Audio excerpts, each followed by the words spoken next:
Um, Hi. I don't want to do this again. We're going to do this again. I don't wanna. She scares me. I'm not going to watch. I'm not going to watch. But I want to see her. No, that laugh. Oh, I saw her. No. Alright, let's continue. Let's continue. Let's continue. Continue. Oh, ships. Alright. Yes, yes, yes, yes, yes, yes, yes, yes, yes. Please get the next one.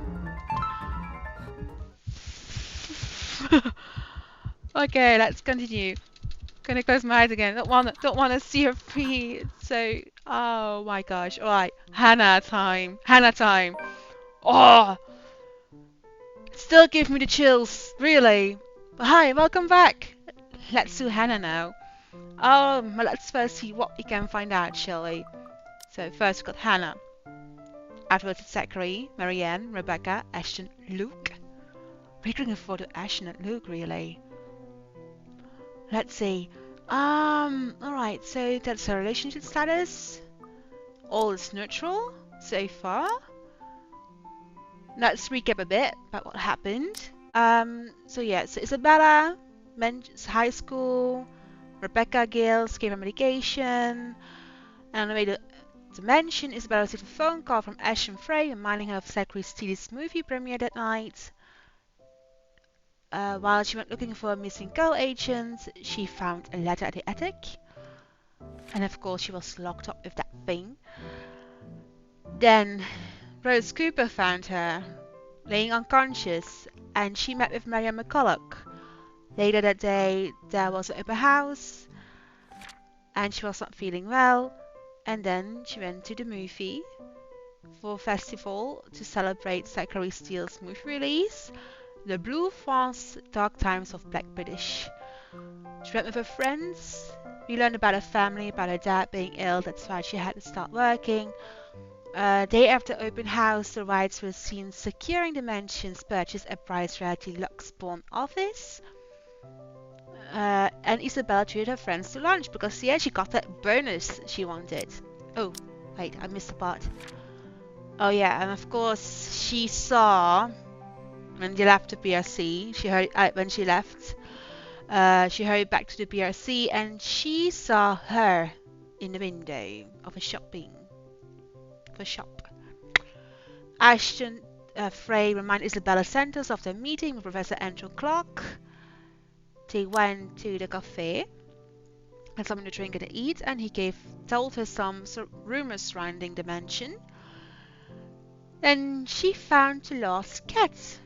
Isabella Santos met the interior designer Marianne McCulloch by chance, because she happened to be the cat's owner, and the cat's name was Rufio. That's it. The two were seen having small talk before Isabella abruptly left. And that's when she learned that Rose Cooper was found dead in her flat.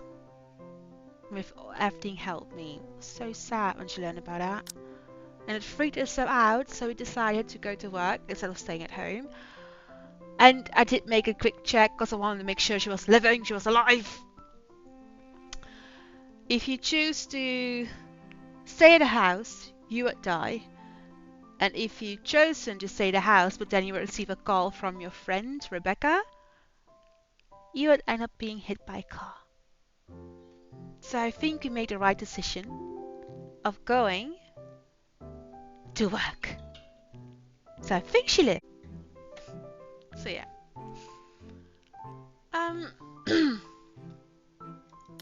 So profiles wise, we got Isabella.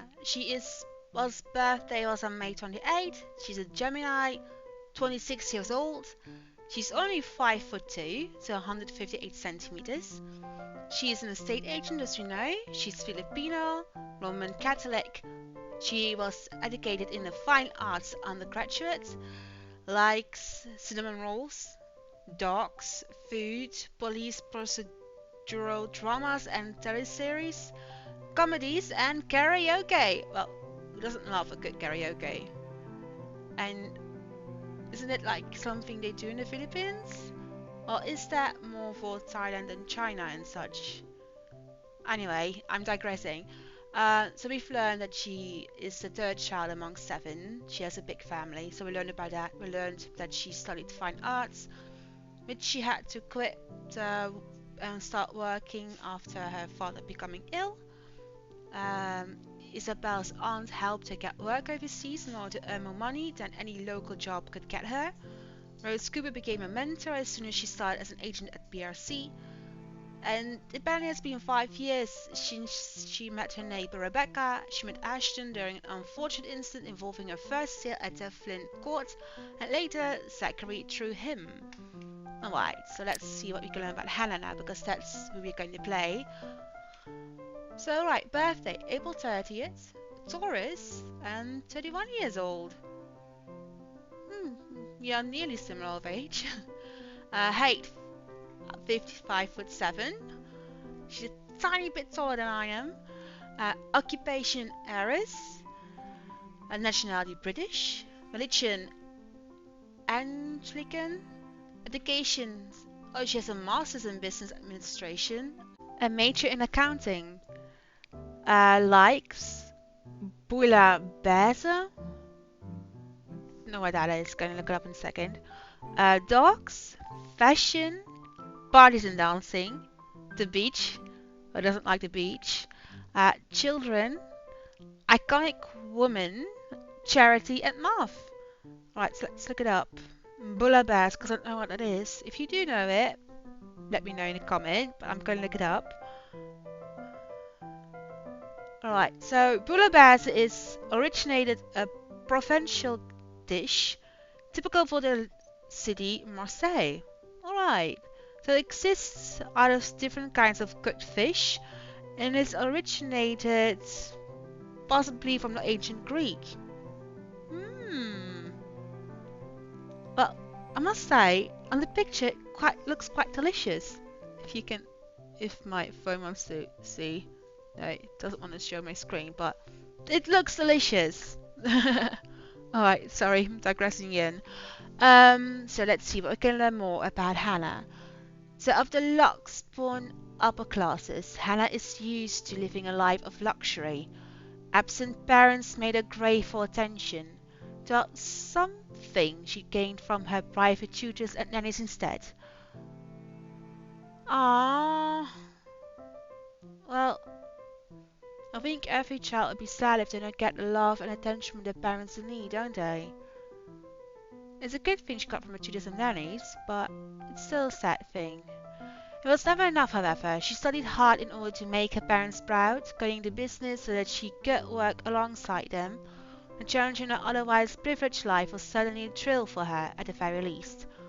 She had many suitors, dating different men and women, but it was through work that she met Luke. It was love at first sight for her. Upon her parents' death, Luke proposed to her. That was the move that led to the merging of Wright Enterprise and the Evans Incorporated, and her subsequent retirement. The 7-year marriage is strained, but Hannah tries her best to make it work.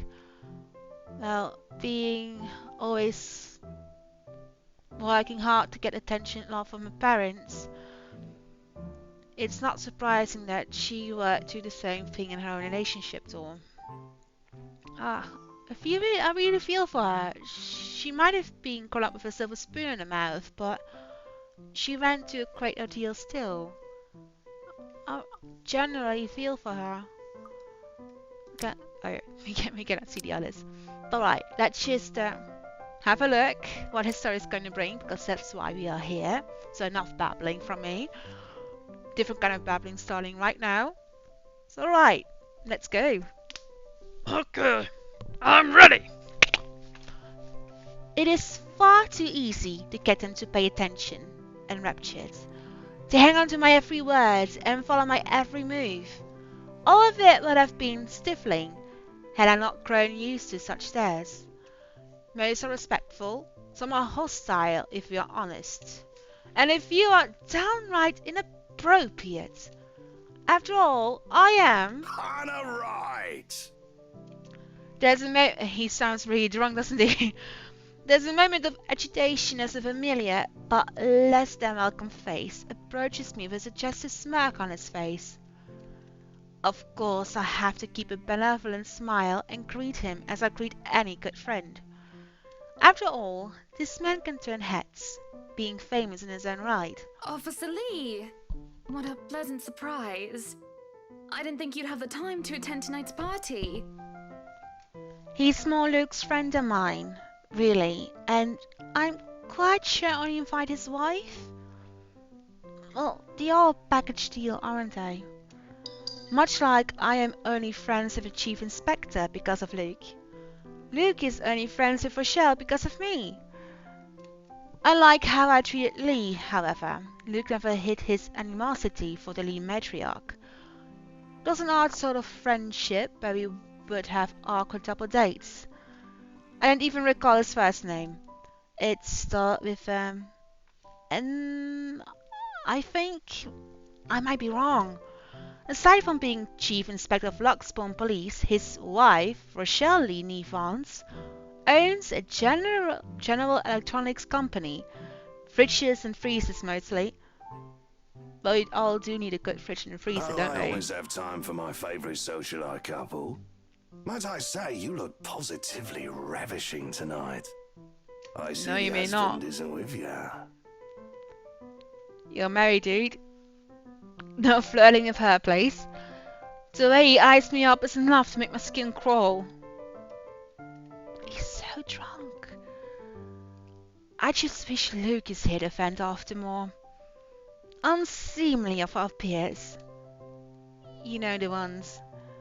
Men who are just a bit too friendly, staring too long at my assets, and getting close just because my husband is not here. Ladies, I think we have all experienced that before. And I think to have the gal to do this at my own party, none less. In my own house, in my own house, if I might add. But like any high society woman worth her salt, I know how to handle it with grace and dignity. I suppose you're looking pleasant as well. Luke's busy with work, unfortunately. Rochelle isn't here? I think she has to mask a lot. And that can be really exhausting. A shame. I do hope he isn't causing you much trouble. That husband of yours can be a bit daft sometimes, acting like he's still some young bachelor. What does he mean with that? The wife sends her regards and her apologies, but something came up with her doctor and she needed to attend to it. You know her, being pregnant and all. We make small talk. Rather, I'm forced to do so, as he would not leave my side after finding his place there. Much to my chagrin, I've been extricated from the few who flock in hopes of flattering, for I can tolerate them far better than Lee. He's a nice enough person, and I adore his wife, who's obviously the brain behind the two. But there is something unsettling about him. I do not trust him as much as I want to. Wait 1 second, my dog keeps on barking. I am back. Aria, wanna come and say hi? Come. Ah, Pixel, you wanna come and say hi? Hi, darling. Say hi. Oop. No, not in the face, sweetie. You know that. I love you too, honey. We can play later.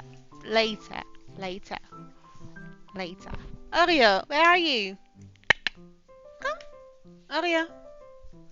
Come and say hi. Come. Pixel, you already had a hi. Come. Aria, come. Come say hi.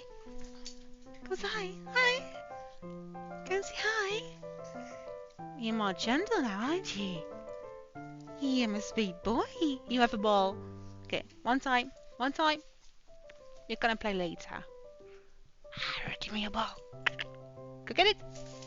There you go. Alright, so let's continue. Let's see. Oh, where were we? Okay. Alright.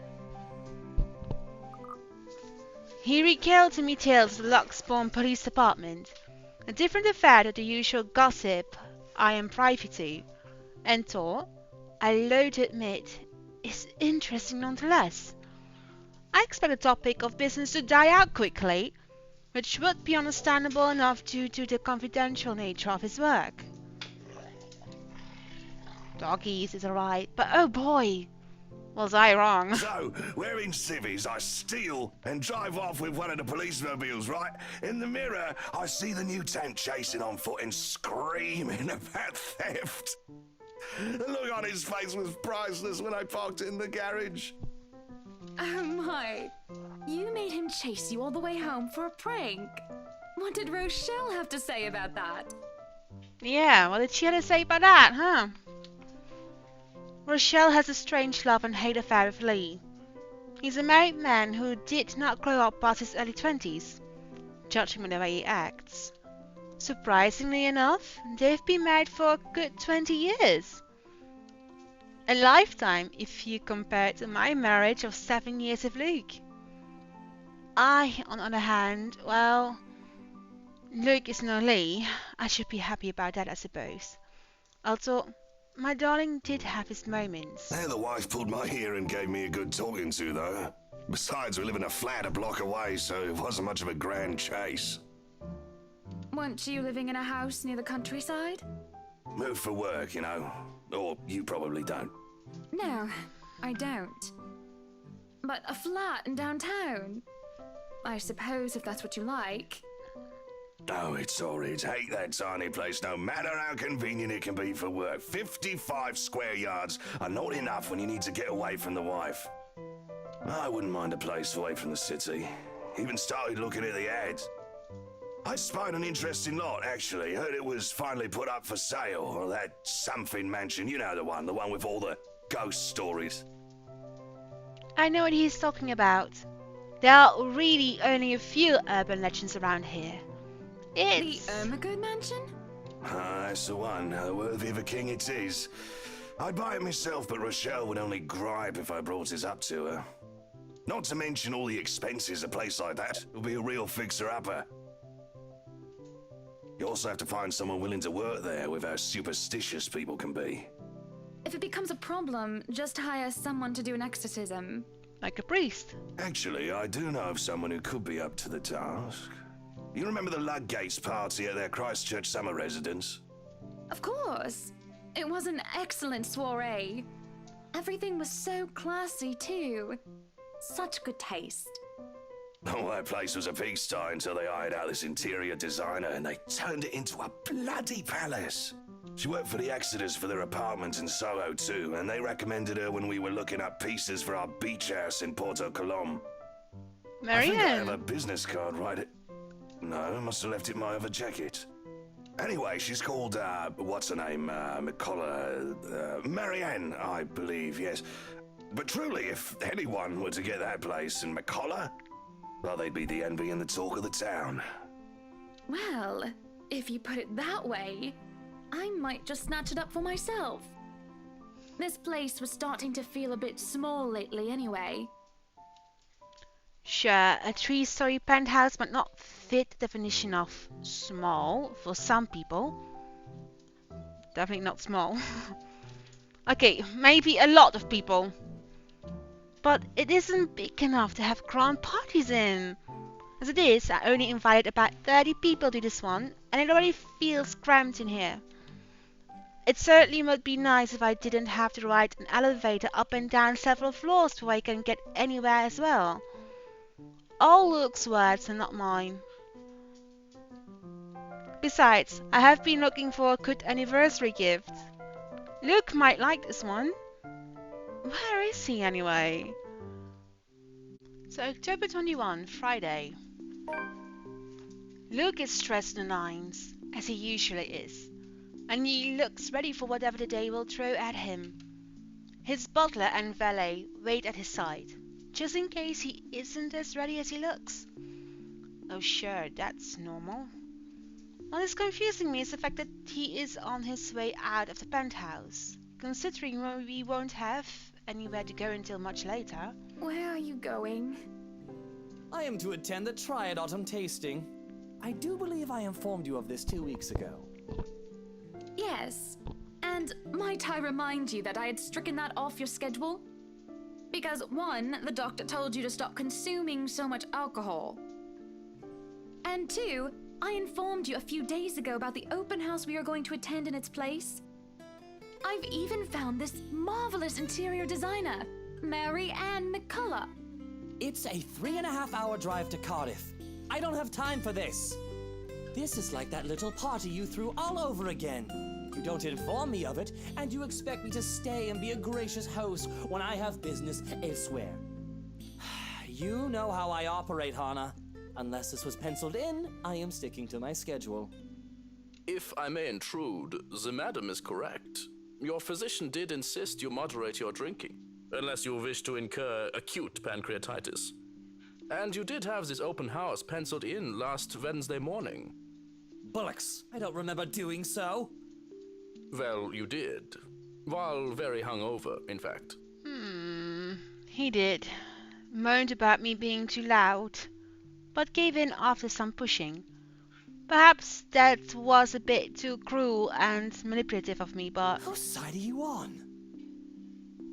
Hannah's. Come on, Luke.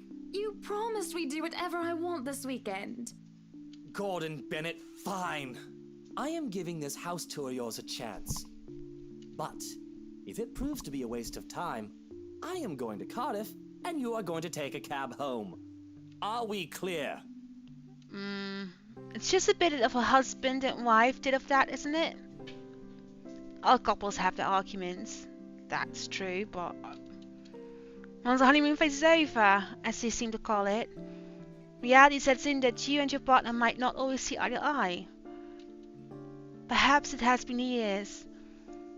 Well, it's true, you are going to not always see eye to eye, but it's very important to communicate with one another and talk, communication is key to everything. And I think it has been lacking between the two of them. You have to talk to your spouse. Some of them is nothing to scoff at. Just cannot bloody believe I agreed to this. I was really looking forward to the triad tasting. You can always taste the wine at a time. So sometimes I think it's something a bit more than just simple disagreements. And I have to stop myself from wondering where we went wrong. There's always the Triad Christmas tasting in Manchester next month, and that'll only be an 1.5-hour drive. Have I been neglectful? Have I offended? Have I acted shamefully? Yes, but Cardiff. Suddenly, any problem can be discussed. As long as he doesn't turn me away. Well, there goes my good mood. Are you happy now, Hannah? Why must he treat me this way? Yes, I am very happy, Luke. Because for once in a very long time, we are doing what I want. He likes it that we defended ourselves. I'm ecstatic. Understood? You should always come up for yourself. And this would be perfect if you stop acting like a child who needs their nappy changed. We will be leaving after lunch for the Ermengarde Mansion. You are going to park your rear in the car and keep mum. And you are going to behave during the tour. Needless to say, Luke looks a bit shocked at my little outburst. He opened and closed his mouth a few times, struggling to reply, before he crosses his arms to look like, well, a moping child. Any more rules for this little excursion of yours, Your Highness? No wine. No wine? Unacceptable! I am already not allowed to the tasting, and you would deprive me of that simple pleasure? If I see you take one sip today, I will put the stocks under lock and key. Do you understand me? I like her. Don't forget the bottles he keeps in his dresser. Whose Oh, side are you bastard! How many times in one day can you ask that? on? As many times as I need you, traitor. The ride to the mansion is quiet, with Luke having stared out the window the entire way, not paying attention to anything around him. Meanwhile, I'm conflicted. Didn't know if I should apologize for changing his plans like that. But by the time we arrive at the mansion, I see his eyes light up in genuine interest. Apologizing is the last thing on my mind. The whole affair of the Ermengarde Mansion is certainly an interesting experience. The place had been renovated and restored by the owners to what they claim to be acceptable standards. The mansion itself looks like something befitting a fairy tale or a period piece. It is tastefully decorated, and with a little bit of love and attention, I'm sure it can be a place Luke and I can call home. And a number of other prospective buyers that have come from the powerful and wealthy of Luxbourne certainly did not disappoint, marking this estate as prime property. The Lees are amongst the group who went with Rose Women, and I saw a few other notable faces, though I did not really feel like mingling. Unfortunately for every one of them, the Wrights are interested in buying. What's been bugging my mind, however, is that Isabella. What is her problem?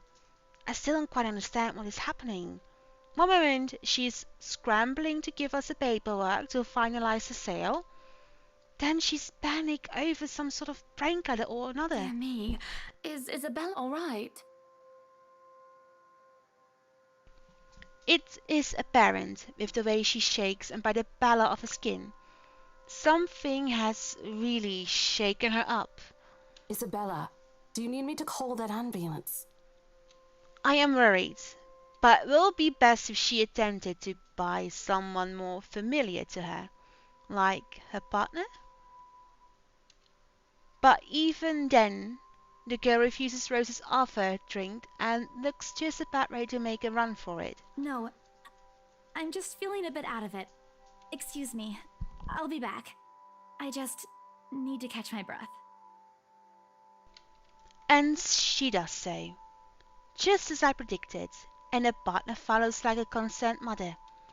There is an awkward air among us as we are left in the wake of whatever that was. The others murmur and gossip with each other, speaking of the poor daft girl and telling the tale to whoever was not audience to the act in the first place. It doesn't take too long for the woman, Rose, to return and pull us aside into the study for what I rightfully assume is damage control. Rose invites Marianne in tea, hoping to apologize to her as well. But the woman refuses, saying she's not one of our clients anyway. That leaves myself, Rose, and Luke, the last all too eager to make himself comfortable in a study he's no doubt already claimed as his own. Well, it's a gorgeous I can't study. apologize enough about what just happened. Please forgive Isabella. She's been under a lot of pressure lately. She's young and all those rumors about this being haunted just got to her head. And it must be this terrible heat too. Not a drop of rain for days now. Are you sure it is wise to just let her go like that? Where is the poor dear? She might get hurt. She's more likely to hurt somebody else, given what just happened. I told her to sit down and take a break. Already rang someone to pick her up too. That might be for the best, dear. But please, we're here to talk about the mansion, yes? Why, I absolutely adore it. Don't you, Luke? Some of the rooms will certainly have to be repurposed. We want to change the appliances and have Marianne lead on the decor, but the whole thing is just lovely. I guess. It's certainly a lot roomier than our penthouse. Exactly. Lots of space for guests, parties, a lot of room for little ones to run around too. Let's not discuss that right now, Buttercup. Someone wants children. Anyway, I do think it would be a shame to let this mansion slip past us. But you haven't even finished touring the house. Well, we like what we've seen. I am making a job easier for her. Am I not? No need for loans or long price negotiations. You can just sign a contract and close the deal. Really, you'd think the woman will be more happy about an easy sale. I know how these estate agents worked, how long they had to wait, and how much they had to spend even just for a single sale. Why, she should be jumping for joy by now. I'm sure the commission on this mansion is nothing to sneeze at, even if she has to split it with Isabella girl. Do you think we could have horses here? Yes, those do sound nice, love. Anyway, if anyone else is interested in buying this property, I assure you that I'm able and willing to give a better offer. A vineyard would be nice.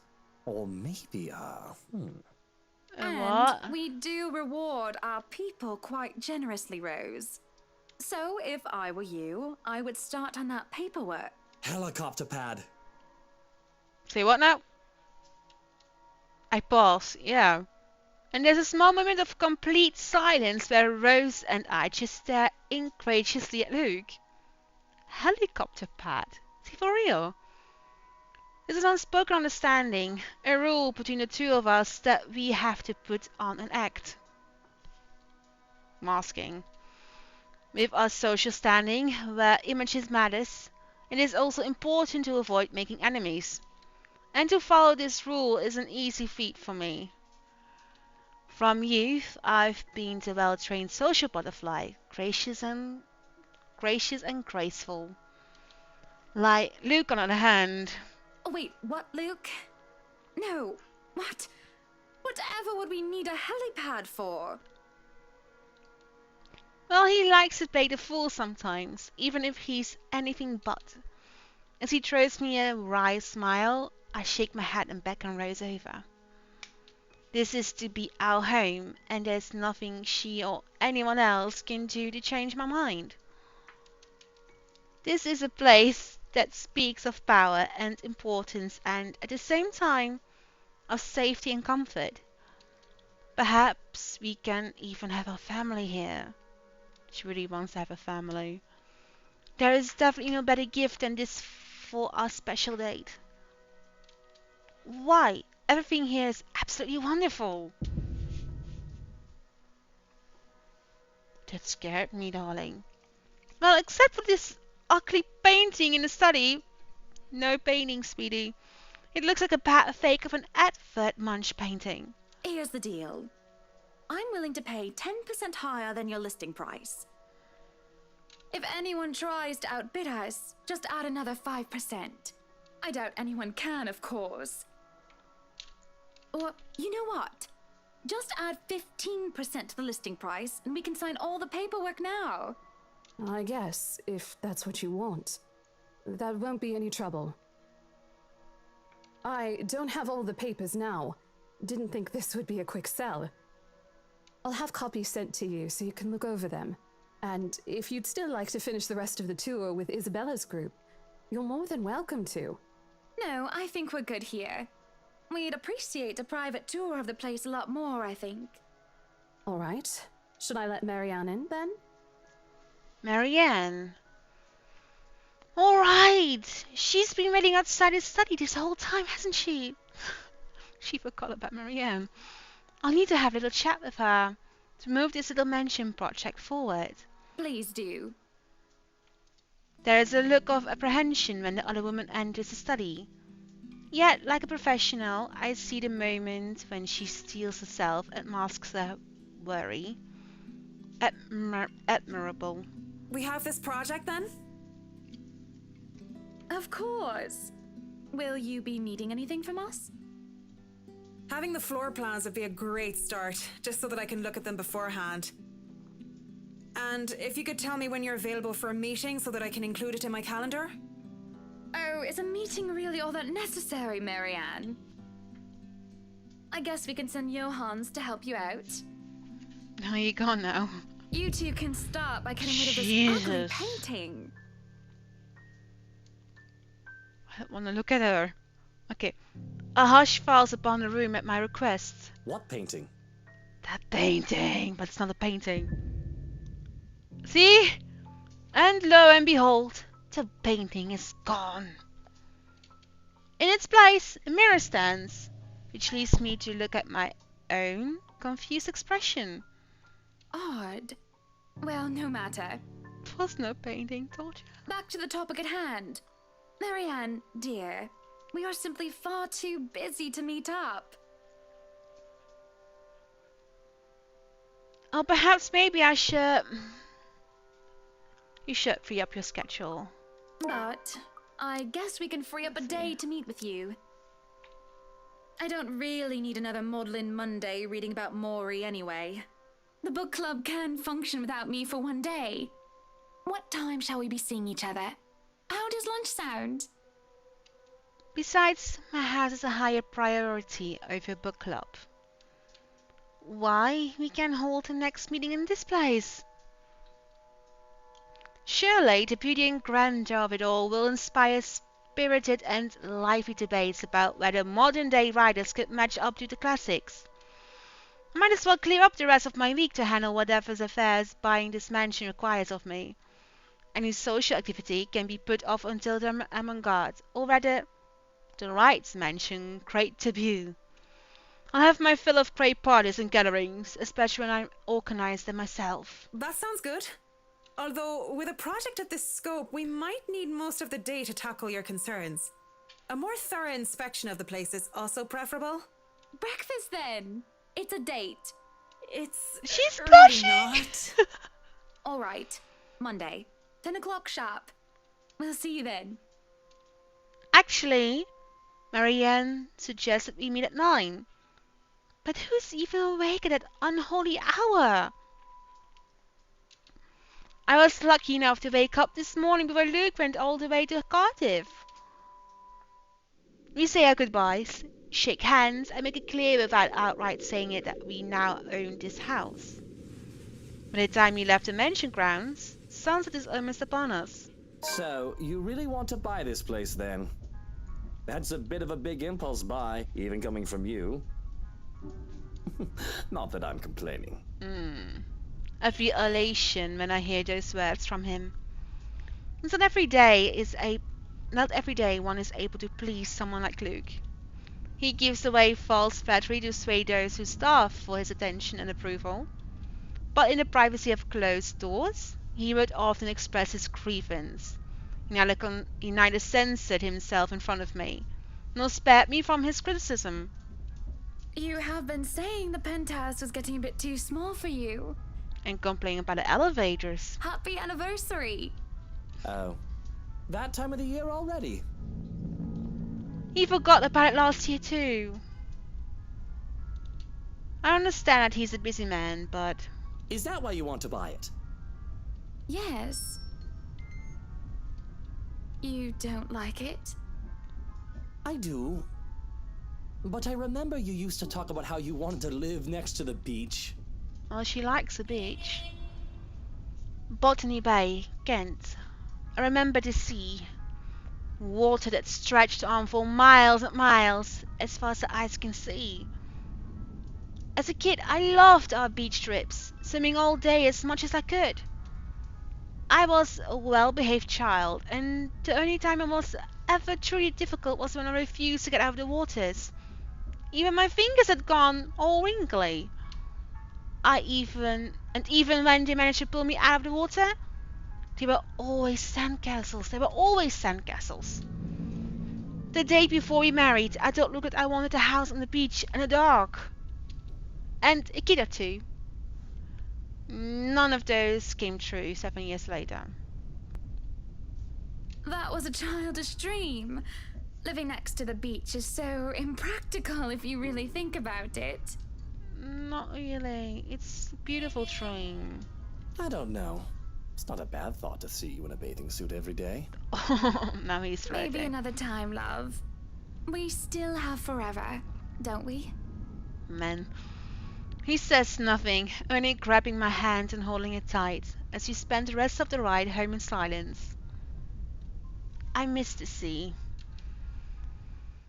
Seek and hovering over the loo at 3 in the morning, the picture I paint right now is hardly glamorous. A horribly fishy taste is slapped in my mouth as I throw up what I had for dinner, and I hate the acrid stench that fills the lavatory. The burning sensations at the back of my throat is of no help whatsoever. I can feel another wave of nausea coming up on me when the door opens. Hannah, what are you doing so early out of bed? I'm fine, love. I must have just eaten something bad. That's all I managed to say before vomiting again into the porcelain throne. Lovely. Just go back to bed, Luke. I'm going to clean up here. I refused to look at him. I don't want him to see me like this.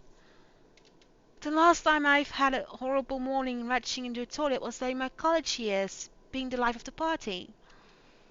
Thoughtless and shameless, I had thrown away months to frivolous merriment and pointless hookups.